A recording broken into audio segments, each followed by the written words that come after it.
Hi everyone, welcome back to another video from Webtech Tutorial. In today's episode, I'm going to be showing you how to reset your password for SoFi application. So without further ado, let's get straight into the video. First of all, launch open your SoFi application and make sure that you're inside the login page. It will prompt you to enter your password associated with SoFi. If you're having trouble remembering your password, tap on this having trouble link at the bottom and tap on the forgot password link at the top. Make sure that your email address is correct in the text box, and once it is, tap on submit email. You will now receive a password reset link sent to you via your email. Simply go ahead and open up your email inbox and you'll receive an email from SoFi.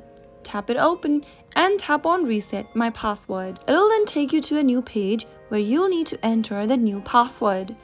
Type in the new password you'd like to set for your account and tap on the submit button. Soon after you are done, tap on submit and then you will be able to reset to a new password. Next time you log into your SoFi account, you'll now need to enter the newly reset password in the text box and tap on login to access your SoFi account. So that's how you can easily reset your password for SoFi even if you've forgotten your password while logging into your account. If you found the video to be helpful, go ahead and give us a thumbs up. Don't forget to subscribe to our channel by hitting the subscribe button. Also press on the bell icon so that you'll never miss another upcoming upload from us. I will see you again in the next video. Goodbye till then.